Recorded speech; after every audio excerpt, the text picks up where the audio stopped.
Why are retro aesthetics suddenly dominating the indie horror game scene? I've noticed recently that almost every new indie horror game has kind of a retro or retro futuristic vibe to it. And I noticed this because it is one of my most favorite aesthetics, so I kind of like zone in on that. So I'm actually quite excited that this is like really, mainstream right now. And if you like horror as much as I do, feel free to give me a follow. I post a video like this every single day. So let's get started. Many indie developers grew up on games in the classic PlayStation era, and now they use these aesthetics to evoke a sense of comfortable nostalgia.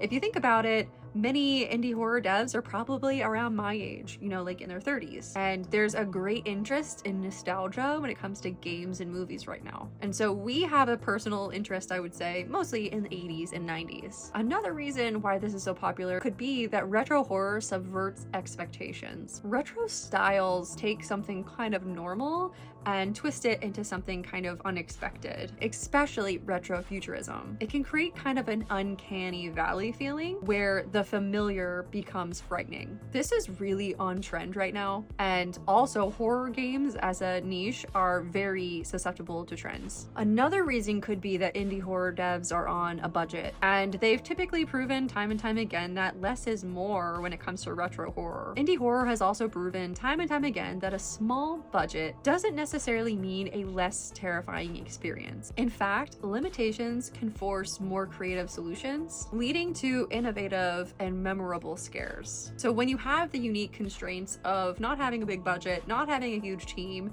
you really have to be creative with how you scare people. You start turning more towards story and unexpected scares. You really have to work harder in different ways because you might not have the budget for, the craziest graphics. Lastly, retro styles like low poly models or pixel art are more accessible for smaller creators and small teams and allow developers to concentrate on crafting suspense, creating atmosphere, and telling a story rather than just investing in high-end graphics. Just because that game you're looking at is like an 8-bit doesn't mean it's gonna not be terrifying. That story could be terrifying, and I can think of a few games like that. You can tell your terrifying story without a huge budget. So what do you think? Do you like seeing retro aesthetics in indie horror games? Are there any other trends in indie horror games that you've been seeing recently that you really like? Are there any trends that you don't like? Are there any trends in the indie horror realm that you don't like? If you like horror, feel free to hang out with me in my next stream. I stream on Sundays, Mondays, and Wednesdays